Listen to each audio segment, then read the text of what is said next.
Vishnupad, Paramahamsa Parivrajak Acharya Shodatara Srimad, His Divine Grace. A.C. Bhaktivedanta Swami Srila Prabhupada ki. ISKCON founder Acharya Srila Prabhupada ki. Jayam Vishnupad, Paramahamsa Parivrajak Acharya Shodatara Srimad, His Divine Grace, Srila Bhaktisiddhanta Saraswati Goswami Maharaj Prabhupada ki. Ananta Koti Vaishnavrinda ki. Namacharya Srila Haridas Thakur ki. Prem Sikaho Shri Krishna Chaitanya Prabhu Nityananda Shri Advaita Gadadhar Srivas Adi Gaura Bhakta Vrinda ki. Shri Shri Radha Krishna Gopa Gopinath Swamikan Radhakan Giri Govardhan ki. Shri Vrindavan Dham ki. Shri Mayapur Navadweep Dham ki. Shri Jagannath Puri Dham ki. Ganga Maya ki. Jamuna Maya ki. Bhakti Devi Tulsi Maharani ki. Harinam Sankirtan Yagya ki. Hare Krishna Mahamantra ki. Grantaraj Srimad Bhagavatam ki. Shri Rup Shri Sanatan Bhatta Raghunath Shri Jiva Gopal Bhatta Dasa Raghunath ki. Grantaraj Srimad Bhagavatam ki. Itagora Premanande. All glories to the assembled devotees. All glories to the assembled devotees. All glories to the assembled devotees. All glories to Sri Sri Guru, Sri Gauranga. All glories to Srila Prabhupada.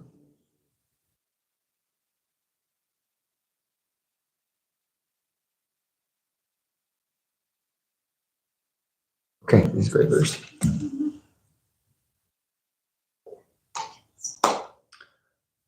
What are we doing today? Om Namo Bhagavate Vasudevaya. Om Namo Bhagavate Vasudevaya.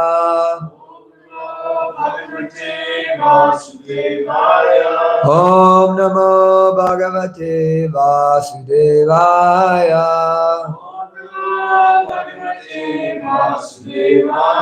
Narayanam Namaskritam Naram Chaiva Narottamam Devyam Saraswatim Vyasam Tato Jayam Mudirayet Nasta Preshu Abhadreshu Nityam Bhagavata Sevaya Bhagavate Uttama Shloke Bhaktir Bhavati Naishtaki. Hare Krishna, everybody. Thank you for coming to Srimad Bhagavatam class. Today we're reading from the 4th canto of Srimad Bhagavatam, chapter number 22, text number 28.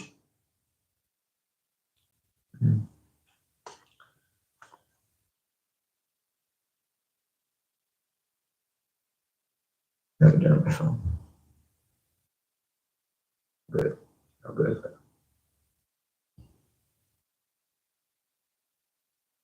I can see, but I can't see that good.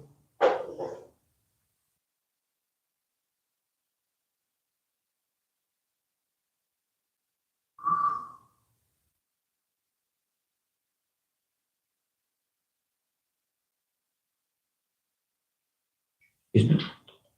There we go. Here we go.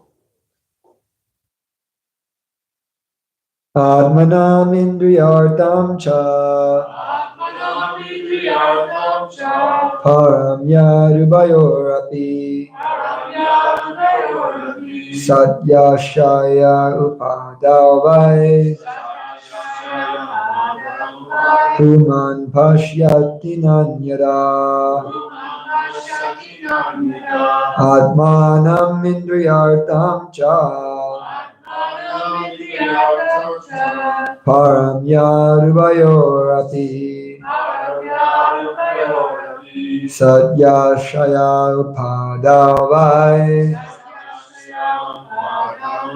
puman pashyati nanyada atmanam indriyartam cha param yarubayorapi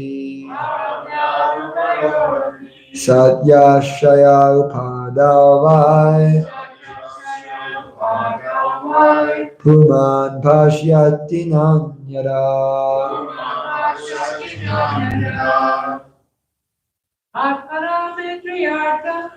atmanam indriyartam cha param yarubayorapi satya shaya upadavai puman pashyati nanyada Atmanam indriyartam cha atmanam indriyartam cha param yadubayorapi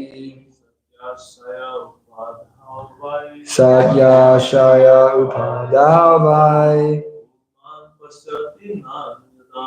puman pashyati nanyada atmanam indriyartam cha param yadubayorapi satya shaya upadavai puman pashyati nanyada atmanam indriyartam cha atmanam indriyartam cha param yadubayorapi satya shaya upadavai puman pashyati nanyada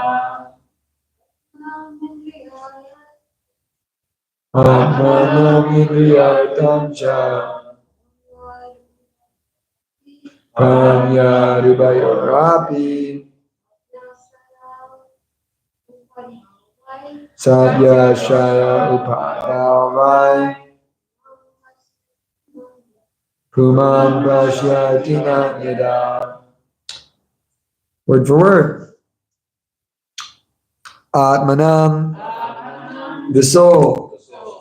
Indriyartam, for sense gratification. Cha, and. Param, transcendental. Yat, that. Ubayoho, both. Api, certainly.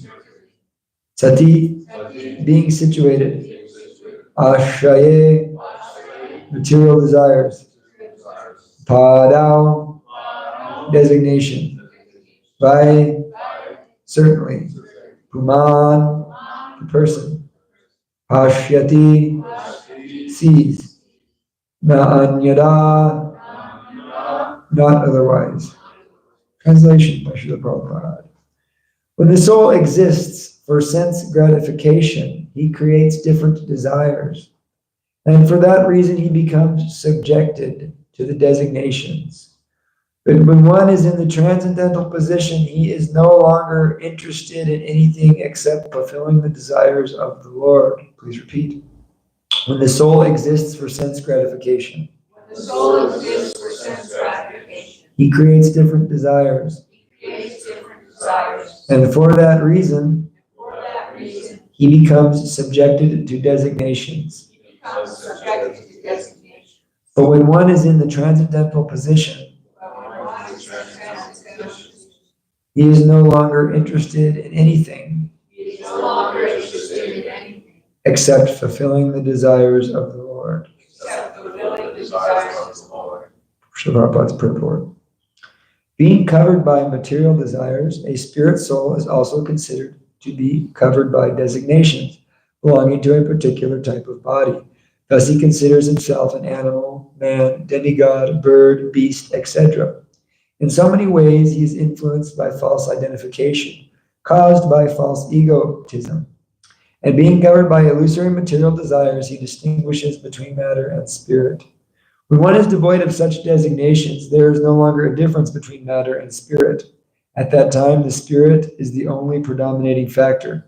As long as one is covered by material desires, he thinks himself the master or the enjoyer. Thus he acts for sense gratification and becomes subjected to material pangs, happiness, and distress. But when one is freed from such a concept of life, he is no longer subjected to designations, and he envisions everything as spiritual in connection with the Supreme Lord. Thus is explained by Srila Rupa Goswami in the Bhakti Rasamrita Sindhu. Anashaktasya vishayan yat artam upayunjitaha nirbandha krishna sambe bande yukta vairagyam uchyate. Very famous verse. The liberated person has no attachment for anything material or for sense gratification. He understands that everything is connected with the Supreme Personality of Godhead and that everything should be engaged in the service of the Lord. Therefore, he does not give up anything. There is no question of renouncing anything because the Paramahamsa knows how to engage everything in the service of the Lord. Originally, everything is spiritual, nothing is material. In the Chaitanya Charitamrita, Madhya 8.274, also it is explained that a Mahabhagavat, a highly advanced devotee, has no material vision. Sarvara Gama Sarva Jargana Deke Na Deke Tara Murti Sarvatra Hayani. Later.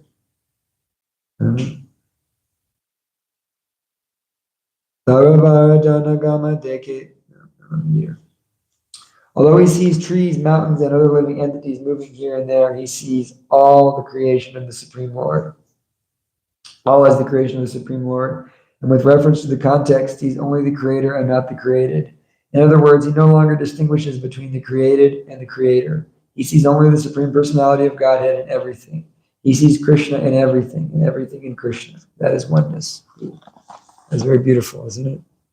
Which is so interesting because it's going along perfectly what we talked about last night. Om Jnana Tamarandasya Gyananjana Shalakaya Chakshurmilitam Yena Tasmai Sri Gurue Namah Sri Chaitanya Manobhistam Stapitam Yena Bhutale Svayam Rupa Kadamayam Dadati Swapadantikam Vandayam Sri Guru Sri Yuta Padakamalam Sri Gurun Vaishnavamscha Sri Rupam Sagadatam Sagana Raghunathan Vitam Tam Sajivam Sadvaitam Savadutam Parijana Sahitam Krishna Chaitanya Devam Shri Radha Krishna Padan Sagana Lalita Shri Vishakanvitamscha Hey Krishna Karuna Sindhu Dinabandhu Jagatpate Gopesha Gopika Kanta Radha Kanta Namostate Tapta Kanchana Gaurangi Radhe Vrindavani Shvari Vishabhana Shruti Devi Paramami Hari Priye Vancha Kalpatarabhischa Kripa Sindhubhye Vacha Patitanam Pavanevyo Vaishnavebhyo Namo Namah Jaya Shri Krishna Chaitanya Prabhu Nityananda Shri Advaita Gadadhar Srivasari Gaura Bhakta Vrinda Hare Krishna Krishna Krishna Hare Hare Hare Rama Rama Rama Hare Hare Namo Vishnu Padaya Krishna Krishnaya Bhutale Shrimati Bhakti Vedanta Swami Iti Namani Namaste Saraswati Devi Gauravani Pracharini Nirvishesha Shanyavadi Bhaktari Ishtari Namaste Jivananda Dasa Varacharine Prabhupada Vallabhaya Singasi Lavanurine Jnana Dvakta Gamana Bhashta Chapati Tatmanam Gana Gurute Chidarine Chakshashane Namaha. So we were speaking last night about this ahankara, this false ego, which is the main problem with our consciousness. We think we're this body. And I was elaborating on these beautiful verses that we're reading in the morning, that there are 4 types of pious people who surrender unto Krishna. There's the artha, he who is in distress. Artharti, he who is desiring wealth and material success, economic development. There's the jigyasur, that person who is curious. And then there is the jnani, he who is seeking knowledge of the absolute. So these four types of people come to Krishna for surrender. If you're at the temple, you have to be one of those four. You don't approach Krishna unless you have some of those qualities. Unless you're a demon and you're trying to kill Krishna. So four types of pious men surrender to Krishna. They begin to surrender. They begin the process of surrender. And each of them is still at an impure stage. They're not exactly pure devotees yet, because they have some material desire. Although they are devotees. Srila Prabhupada explains that there's affection. There's an affectionate exchange between the Lord and the devotee approaching the Lord for any of these four items.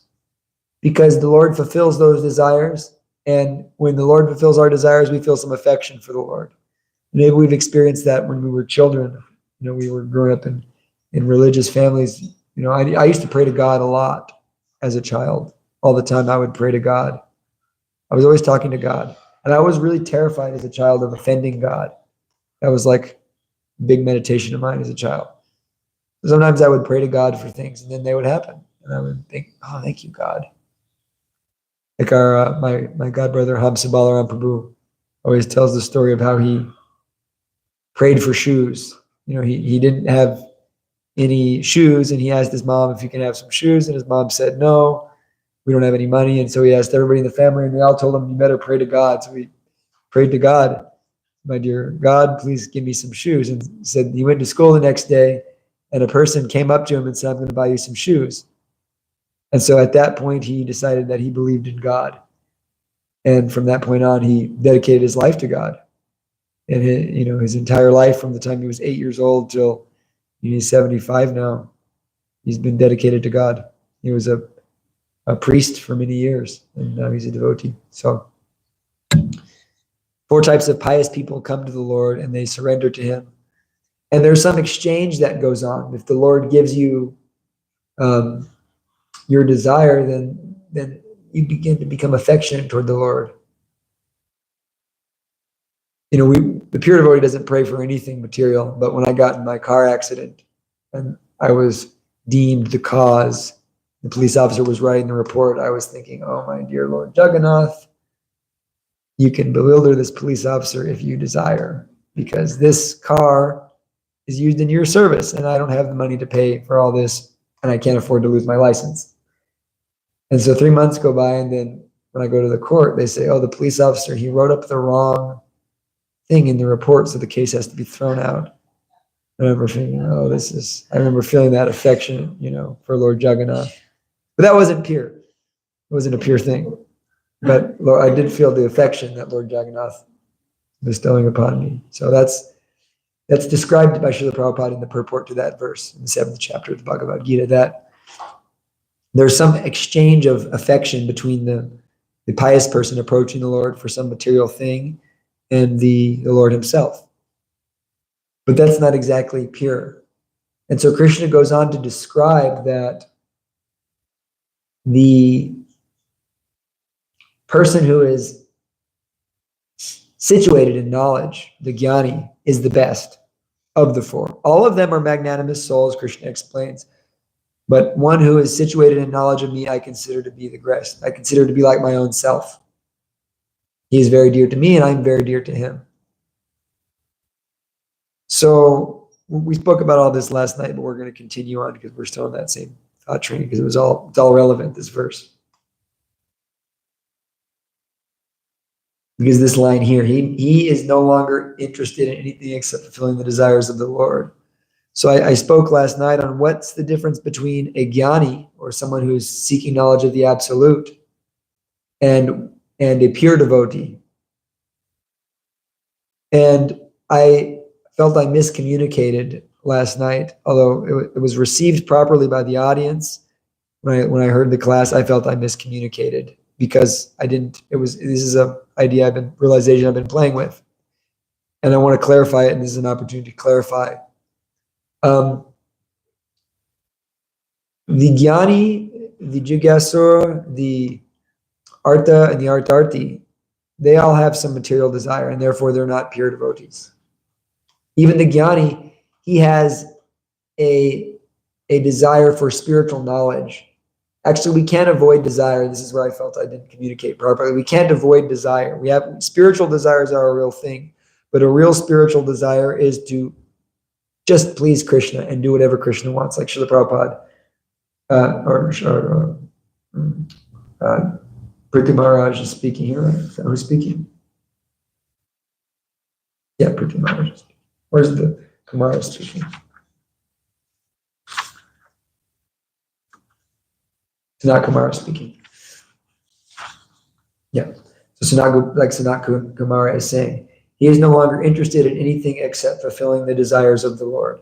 So that's a spiritual desire. That's spiritual desire, that we are interested in nothing but fulfilling the Lord's desire. But the Jnani, he's interested in achieving knowledge for himself.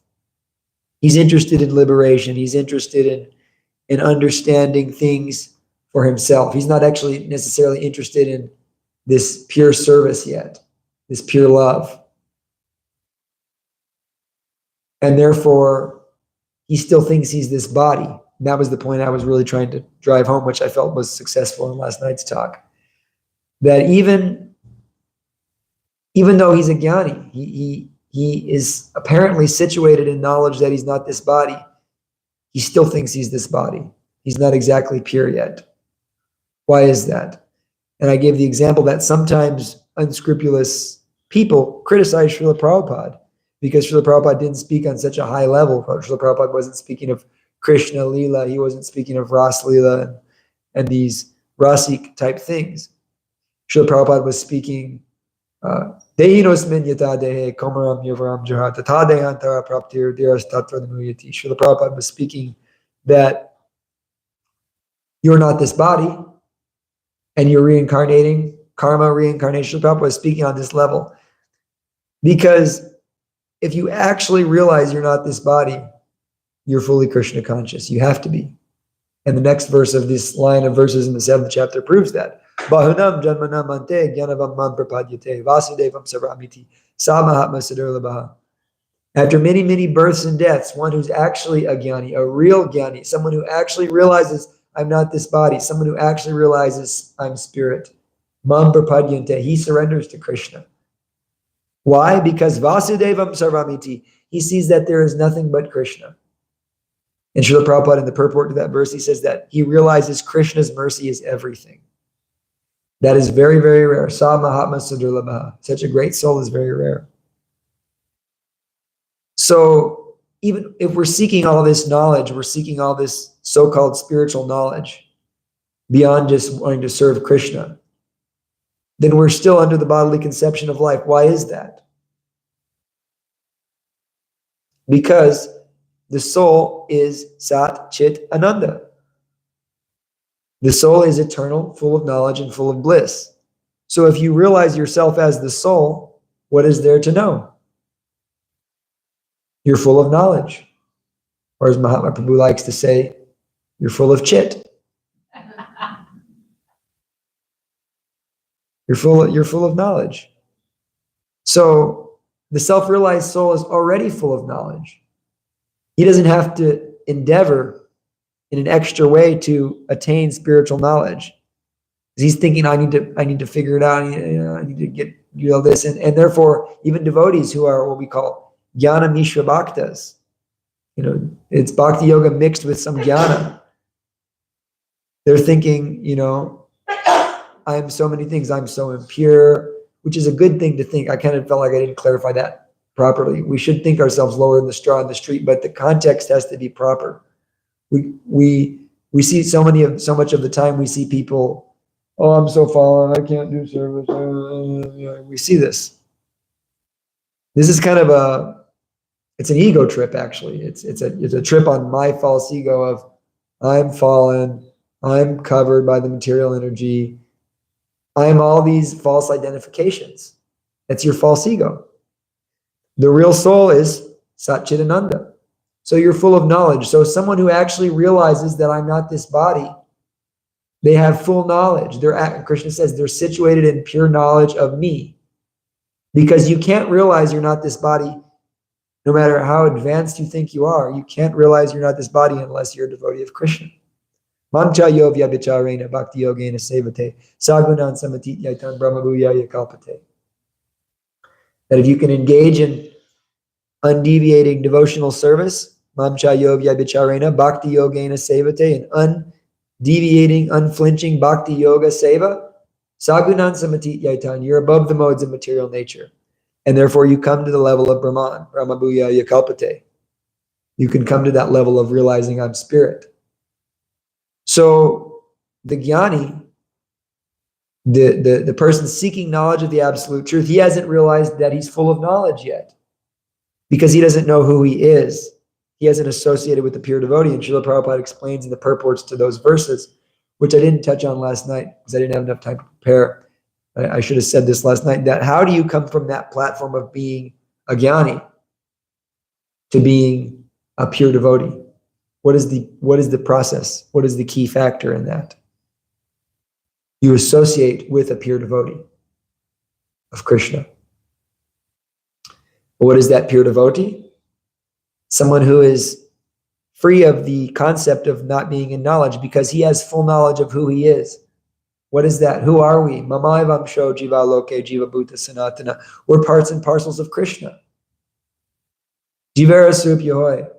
Krishna nitya das. We're eternal servants of God. That is who we are. That is full knowledge. So if we think I'm so many things, if we even think I need to learn, I need to do all these things, I need to really struggle hard to purify myself, and I'm so fallen. That's good. We should think ourselves fallen, but we shouldn't go too. We should understand it in the proper context, because we're actually full of knowledge. Our real self is a pure devotee. We're an associate of Krishna. That's who we really are. We're beautiful, eternal beings, full of knowledge and bliss. So the real person situated in knowledge, the real jnani, he understands that perfectly. I'm part and parcel of Krishna. Therefore, what do? I serve Krishna. And Krishna confirms that time and time again. Brahmabhuta prasanatma, nasojati nakankshati. Someone who's a Brahmabhuta, someone who's realized I'm not this body. If they realize that, they have no desire, they don't lament anymore. Samasarveshu bhuteshu, they see all living entities equally. What's that? Mad bhaktim labate param. Therefore, they can perform pure devotional service to me, because they have that full knowledge of who I am. I'm part and parcel of Krishna. And if I'm part and parcel of Krishna, what does that mean? I may be covered by so many different things. I may be engaged in so many sinful activities. I may get myself in so much trouble, but I'm never going to give up Krishna's service. I'm never going to give up loving Krishna.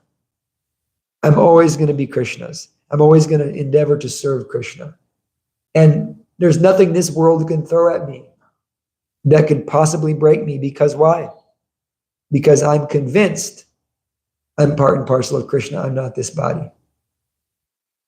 Therefore, the famous verse in the 10th canto, Tate Nukampam Shishamak Shamano, that famous verse, slipping my mind right now in Sanskrit, but that we should always tolerate all of the effects of our past misdeeds while patiently offering our respects to the Lord within the heart. To such a person who does so, liberation becomes his rightful claim. So yeah, we're fallen. Yeah, we left Krishna. We came to this material world to be God, to act like I'm the center of attention, to get in fights with each other, and to do so many things. That's why we came to the material world. And we came here to try to enjoy, futilely enjoy. So yeah, we've done all that. But actually, who I really am, beyond all these coverings, no matter how covered I seem, I am part and parcel of Krishna. I am full of knowledge, bliss, and eternity. And therefore, the jnani is still thinking, I need to have all this spiritual knowledge. I need to attain a certain level. I need to approach God so that I can realize I'm not this body. And in doing so, he may come across a pure devotee. Even the Mayavadis chant Hare Krishna, they do. They chant Hare Krishna for impersonal liberation. They're jnanis. But if they come across a pure devotee, sometimes they become devotees. So what's the difference between a pure devotee and a jnani? A jnani devotee, a jnana mishra bhakta, and a shuddha bhakta, what's the difference? The shuddha bhakta doesn't even care about attaining a level of spiritual knowledge. He's in full knowledge because his only business is, as Sanat Kumara is saying, he is no longer interested in anything except fulfilling the desires of the Lord. That's his only purpose. I'm situated in pure knowledge because no matter what happens, no matter what I'm going through, I'm only going to remember Krishna. I'm only going to try to serve Krishna. And I was kind of explaining last night, of course, it was a different atmosphere because it's Krishna Kavi. I use a little more emotional tactics to move the people. But I was explaining, how I was speaking with my Guru Maharaj once, and he was speaking about Krishna, and he was saying, I don't ask Krishna for anything except for the ability to do my service and to please him. I don't ask Krishna for anything. And it struck me. And I've seen him actually being with him, how he doesn't ever want to, I've talked to him about things. I don't want to approach Krishna for that. That's, not gonna, this is my own issues. My only business with Krishna is to stand in front of him in desire to serve him and desire to love him. That's my only business with Krishna. So the Shuddha Bhaktas who are associated with Prabhupada and associated with Lord Chaitanya, their desire is just to fulfill Krishna's desire. They don't even really think about, I need this knowledge, where am I at in my advancement? This is all based on me, because if I'm advancing, we can get kind of caught up in this, I got to make advancement and I got to, but actually we're already, if we accept ourselves as parts and parcels of Krishna, we're pure. And therefore, what is our real service? What is our real meditation? How am I going to serve Krishna today? How am I always going to remember Krishna? How am I always going to be absorbed in Krishna? How am I going to spread Krishna consciousness? How am I going to fulfill Krishna's desires? That's absorption in Krishna. So, yeah, we should become no longer interested in fulfilling we should be no longer interested in anything except fulfilling Krishna's desires. And I mentioned last night that Radhanath Swami, he says, what is love? Radhanath Swami Maharaj said, love is unlimited forgiveness. What does that mean? That means that, what? Prakriti kriyamana niguna karmani sarvashaha ahankara vimudatma kartaha miti manyate. Living entity bewildered by false ego thinks himself the doer of activities that are in actuality performed just by the material modes of nature. So we've done so many things in these bodies. We've been Hitlers. We've been, Rasputins. We've been Mother Teresas. We've been Brahma. We've been Hiranyakashipus. We've done all of it. But Krishna doesn't see us as that. Krishna sees us as his beautiful part and parcel. That's how Krishna looks at us. And therefore, if we simply turn our face toward Krishna, Sarvadharman Pritya Jamam Ekam Sharanam Braja, Aham Tvam Sarva Papebhyo Moksha Shamimasuchaha, we're forgiven, right? For one who makes me number one, if you just accept that I am Krishna's, Krishna is my everything. From this point on, I'm going to serve Krishna. When that decision is made, Krishna says, I will relieve you of, I don't even see any of that stuff. It doesn't even cross my mind because now you're Krishna's. So the pure devotee, he's not so concerned with, his own advancement, his own, spiritual realization. He's just concerned with serving Krishna. And the gopis were thinking about, how advanced they were. They weren't. They were just thinking, how am I going to serve Krishna today? And so we want to come to that level of Shuddha Bhakta, which means we just have to absorb ourselves in love of Krishna. We always have to remember that, yeah, I'm covered. Yeah, I'm fallen. I may be the most fallen. But I'm none of these things. I'm not these coverings. I'm not this body. I'm not this mind. I'm not even the things I've done. I'm part and parcel of Krishna. And no matter what this world throws at me, nothing's ever going to change who I really am, because I'm your part and parcel. Therefore, in all times, in all places, and under all circumstances, no matter what I have to go through, no matter what ashram I'm in, just let me surrender to you. Just let me always remember you. Just let me always engage in these 9 processes of bhakti.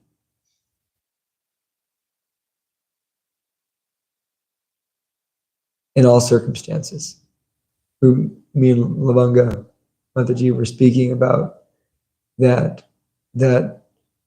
someone gets initiated and they go ask all the devotees, give me your blessings to stay brahmachari. It was very nice.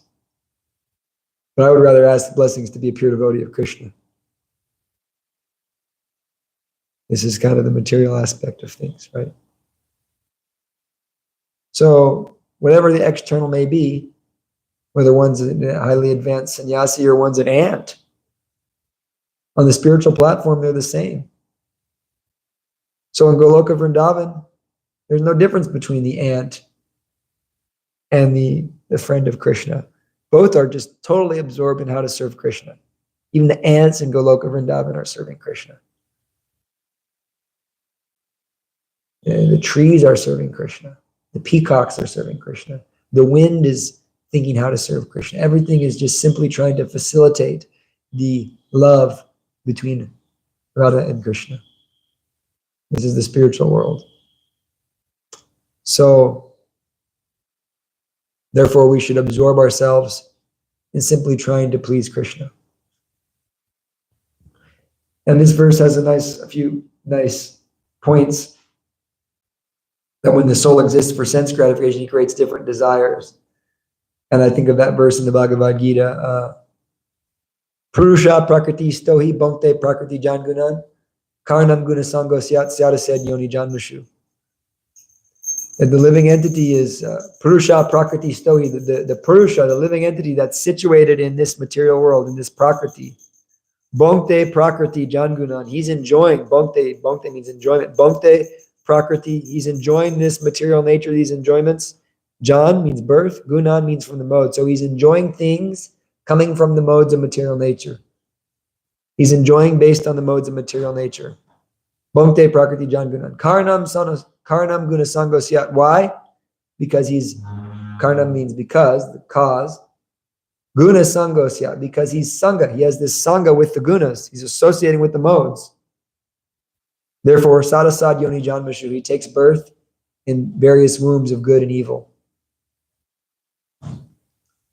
So we have to cease our association with the modes of material nature.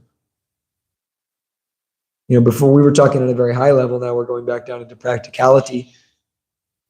We have to cease this association with the modes of material nature. We have to associate with pure devotees. How does the jnani come from the level of a jnani to the level of a Shuddha Bhakta? By association with the pure devotee. Guru, sadhu, shastra. So when you really, really cut down all the philosophy, cut it down, it always comes back to serving Guru and Krishna. To really serving Guru. What is it?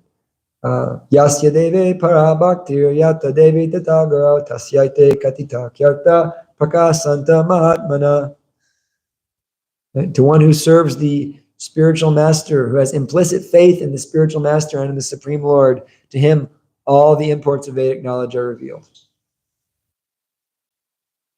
So we should have that faith in the spiritual master, in Srila Prabhupada, and in Krishna, and serve with great enthusiasm and associate with those things which are elevating us in Krishna consciousness, not associate with the modes of material nature. So we feel like we're getting in the modes.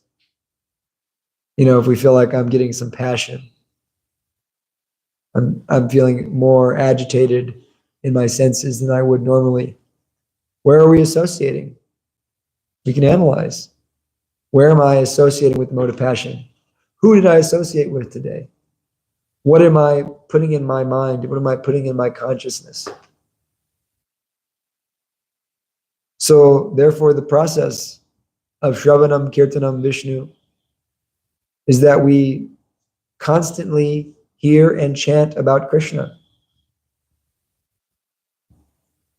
Then we're guaranteed success. There's that nice verse in the second canto. Etanya vidyamana nam ichitam makuto bayam yoginam nirnitam harer namanu kirtanam.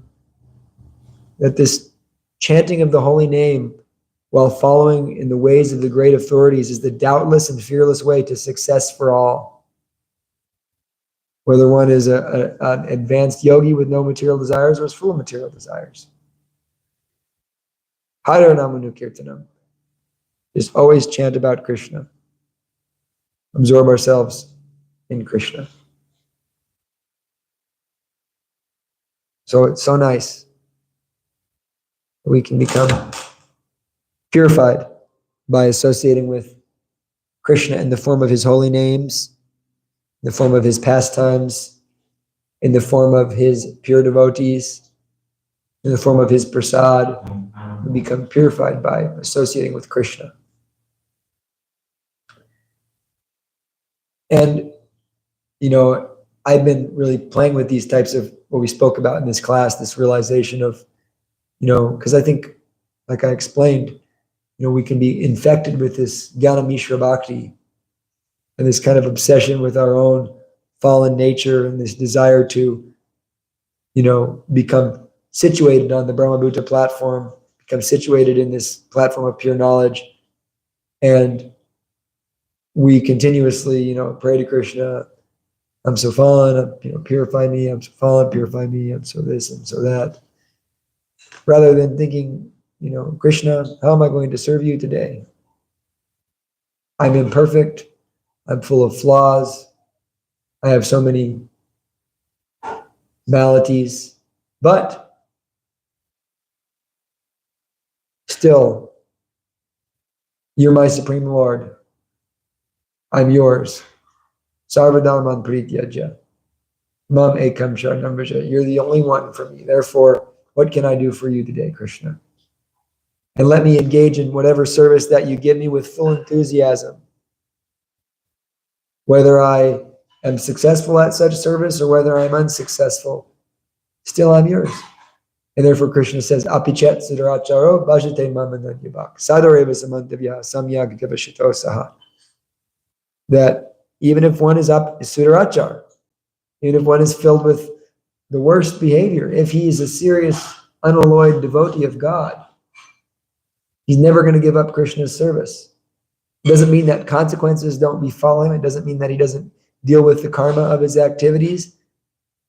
It doesn't mean that he's above the law, but it does mean that if he's never going to forget Krishna, spiritually Krishna says, Sadareva Samantavya, he is a sadhu. And he says after that, in the verse after that, he says he quickly becomes righteous and attains lasting peace. So this process is so purifying. We can quickly become righteous, even if we're Sudarachar. We quickly become righteous, and then we attain lasting peace. Doesn't that sound nice? Lasting peace. So there's that nice verse in the Ramayana keeps coming into my mind. I don't know the Sanskrit, but Lord Ram says, if one one time says, my dear Lord Ram, I am yours, then I immediately give him courage, and he becomes always under my protection. Oh, he says that, and Lord Ram says that in relation to Ravana's, what is Ravana's brother's name who becomes a devotee? Bibhishan. Yeah, Bibhishan comes. Bibhishan saw the power of Lord Ram, and he advised Ravana, we should not give back Sita. Lord Ram will destroy us. You do not understand the power of Ramachandra. Zeros, listen, Rama. You don't understand the power of Lord Rama. And therefore, you should not. And Lord, Ravana laughed at him. Oh, you're a fool. No one can defeat me. I'm the greatest. And so he left. He left his brother, Ravana, and surrendered to Lord Ram. And Sugriva immediately said we should kill him. We should execute him immediately. He is the enemy. He's the brother of Ravana. He's so dangerous. Let us execute him. And then there was some discussion. The Lord Ram said, no, he has taken shelter of me. And if one at once, one time says, I am yours, then I give him all protection and I give him courage. So we should surrender to Krishna. Make Krishna the goal of our life. And don't worry about anything else. Let's just focus on how we're going to serve Krishna. Rather than seeing the vast amount of negativity which we have behind us. We have a pretty bad track record. And the fact that we're not back home, back to Godhead, means that we didn't go back home, back to Godhead in the last life. The Vyasaki Prabhu always says. He says, why are you here? Because you didn't make it home back to Godhead in the last life. So the fact that we're here is evidence to our infidel attitude toward the Supreme Lord. So this life we can take the opportunity to just focus on how we're going to please Krishna and develop the qualities which please Krishna. Develop the attitude and etiquette that pleases Krishna by pleasing the Vaishnavas, by pleasing the Guru, by worshiping the deity, by taking prasad. Develop all these qualities and chanting Hare Krishna with full enthusiasm. Then we're guaranteed. Promise. Srila Prabhupada's promise. We're guaranteed. We have to take that mercy. And that's another point. I'll end with this point that we spoke about, that 7:19 Bahunam Jamanamante verse. In the purport of that verse, Prabhupada says, Krishna's mercy is everything. The real pure devotee, after many lifetimes of practicing rituals and practicing meditation and practicing transcendental knowledge, after all those lifetimes, he actually realizes and surrenders to Krishna. He realizes that Krishna is the source of everything, that there's nothing but Krishna, Vasudevam Sarvamiti, and that Krishna's mercy is everything. So therefore, the pure devotee, Rupa Goswami says that the pure devotee always has faith in Krishna's mercy, that, hope against hope that Krishna's mercy will deliver me. And so we should always feel that way. We should never feel I'm too fallen for Prabhupada. That's arrogant. I'm too fallen for God to save. That's your ego, right? So we should always feel that, Krishna, I am what I am, but, I'm never going to forget, I'm never going to stop serving you. Therefore, Krishna will deliver us.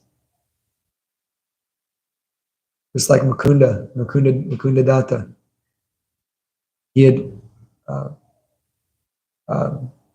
upset Lord Chaitanya because he was a devotee, he was acting like a devotee, but then he was secretly going out and hanging with the Mayavadis. And so when Lord Chaitanya was manifesting his Mahaprakash Leela of revealing himself as the Supreme Lord to all the residents of Navadvip, he was inviting all the devotees in to take darshan. And it's very intense pastime, but he didn't call Mukunda Datta. And then they said, the other devotees said, my Lord, your Mukunda Datta, he's outside. Please call him. Lord Chaitanya said, I do not want to see him. He thinks he acts like a devotee in front of you, but actually he is harboring impersonal desires. And so he says, I will see him after 1,000,000 births. And rather than being depressed, Mukunda Datta became ecstatic because, I'm going to see Krishna. I will see Krishna. After 1,000,000 births, I will see Krishna. And so that attitude, right? That I'm accepting my fate. Yeah, I was associating with Mayavadis. I was doing all those things, but I'm still going to see Krishna. And that attitude, what did Lord Chaitanya was melted and said, bring him in, and embraced him. So we should always have the faith that Lord Krishna's mercy is everything. So, any questions, comments, criticisms, realizations? So at the end of the purport, it's talking about seeing Krishna everywhere. Yeah. And then just now you were talking about, kind of the impersonalist attitude. And so I was just wondering if you could parse that out a little bit, because sometimes I hear people saying, I don't need to go to the temple because I see Krishna in the trees and in every animal, and but at the same time they're sort of neglecting Krishna as a person. And so how do you reconcile those, or explain the difference a little bit? Yeah. The difference is that the impersonalist sees the energy of God. Actually, they see that the trees are God, everything is God. Whereas the Krishna conscious devotee sees that everything is God's energy, everything is coming from Krishna, and therefore it's reminding him of Krishna personally.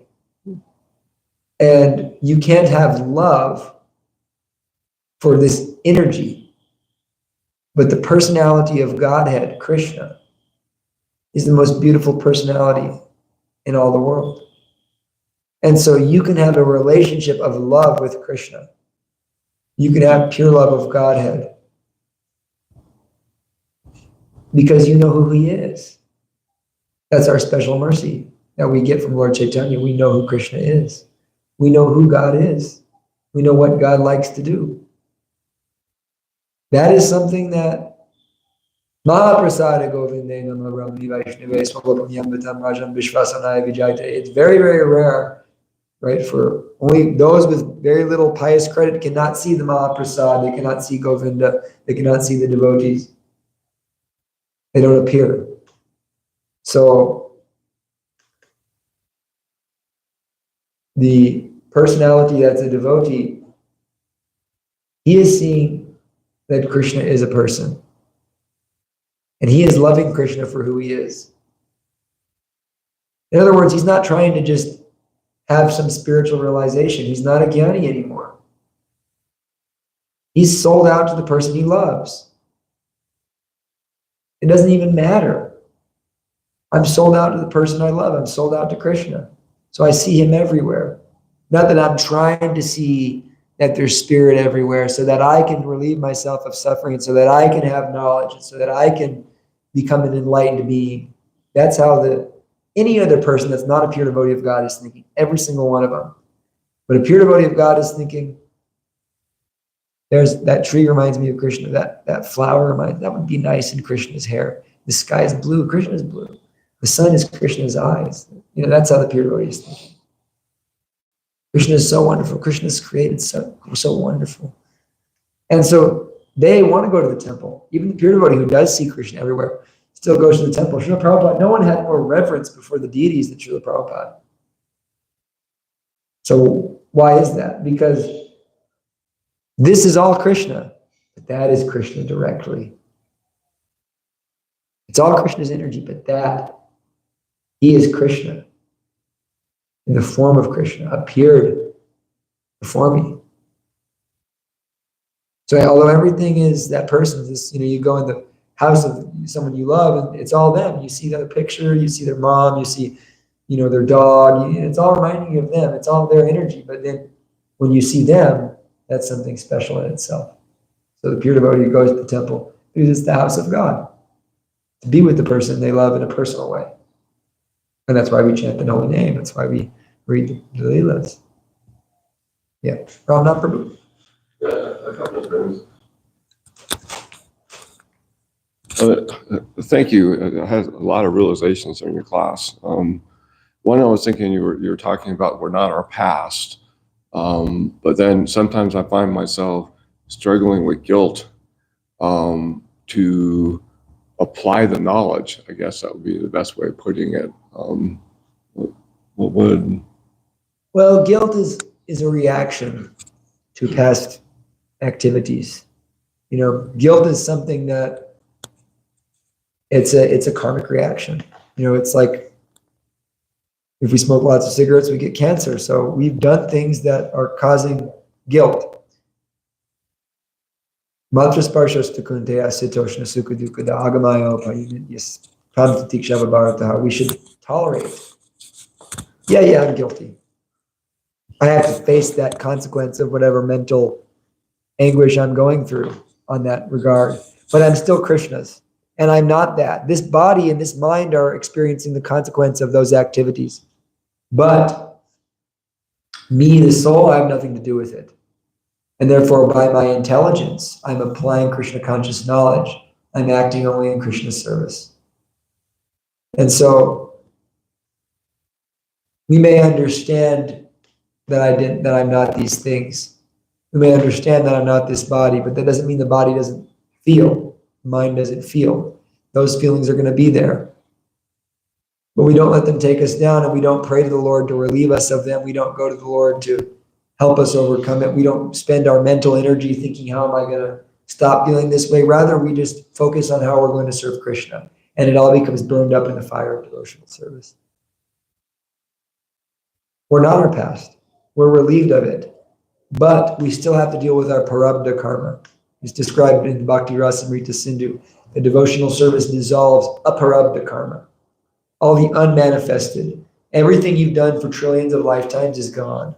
But this body is still there. It has to, the fan has to stop. So you just continue on, the fan is slowing down, it'll all disappear. As long as we remain fixed in the consciousness of pure devotional service. Kirtanesvara Bhagavatam ki.